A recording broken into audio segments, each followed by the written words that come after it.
Secretarias.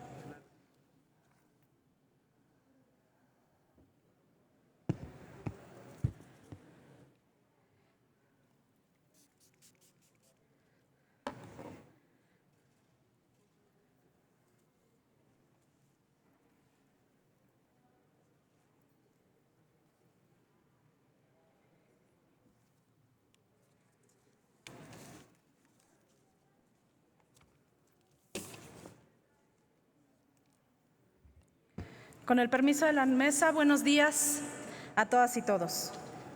El día de hoy la materia que nos convoca es la glosa del tercer informe de gobierno por cuanto hace a la política social. Esta es una de las ramas más importantes y más nobles de la administración pública, en la medida que se trata de aquellas acciones que tienen por objeto mejorar las condiciones de vida de personas y comunidades. En nuestro grupo parlamentario respaldamos los cambios en la política social, pues representan una transición hacia un nuevo paradigma en la materia. Estamos a la mitad del camino y lo estamos haciendo diferente.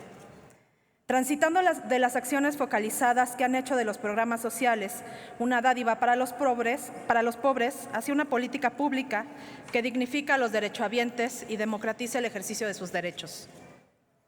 Estamos transitando también del clientelismo y sus costosas estructuras de canalización del descontento social hacia instituciones que apuestan a fortalecer la autonomía y a ciudadanizar las relaciones entre el gobierno y la gente. Esta transición incluso impacta en la forma de pensar y gobernar la vida, en el marco de la pandemia de la COVID-19 que azota a todo el mundo. A la pandemia no la podemos soslayar. Estamos aún en emergencia sanitaria y ese es el sustrato que tenemos que tener presente. Al inicio de los confinamientos, se auguraba el renacimiento de la solidaridad entre personas y comunidades como una especie de nuevo contrato social. A 2 años, observamos que tal solidaridad, si no es encabezada, promovida desde las instituciones públicas, puede extraviarse ante los intereses del mercado y los poderosos. En este sentido, consideramos que el informe de labores presentado por la Secretaría de Bienestar retrata 1 año de esfuerzos para fortalecer contra viento y marea las instituciones en las que recae el deber constitucional de garantizar y proteger los derechos sociales. Esfuerzos que deben remontar las brechas históricas de desigualdad y, desde luego, la resistencia de una oligarquía desplazada. Fue agobiante escuchar las presiones internas y externas que esperaban lo peor para México, por no alinearse a las directrices de los países que los países más poderosos intentaron vender como modelo de acción ante la pandemia. Qué pena recordar las reacciones de la oposición en ocasión de la primera muerte o de cada brote epidémico. Señalado todo esto como algo fuera de control. Pocas cosas son más bajas que usar la desgracia ajena como munición política. Por ello, es aún más valiosa la decisión del presidente Andrés Manuel López Obrador, junto con su gabinete, de mantenerse fieles a la intención de fortalecer la política nacional de protección social.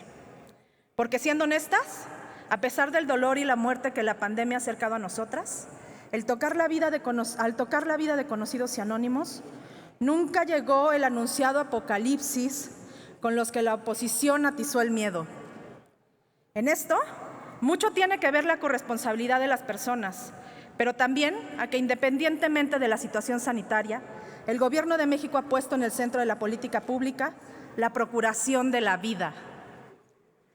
Como bien señalan algunos funcionarios de la CEPAL, las transferencias monetarias directas han ayudado a minorar los efectos de la pandemia en aquellos países que cuentan con este tipo de programas. México es uno de ellos. Por cuestiones de tiempo, me voy a enfocar a la pensión para el bienestar de las personas adultas mayores, un programa que materializa el derecho de toda persona a ser protegida por la solidaridad social en el último trecho de su vida y que, gracias al acuerdo de todos los grupos parlamentarios en el Congreso, ha sido elevado a norma constitucional. Hoy, señoras y señores, los programas sociales son un derecho amparado en la Carta Magna de esta nación y debemos sentirnos todos y todas orgullosos por ese logro colectivo. Este programa ilustra ejemplarmente la intención del actual gobierno por proveer de casa, vestido y sustento a nuestros mayores, porque este gobierno sí tiene abuela y sí tiene abuelo.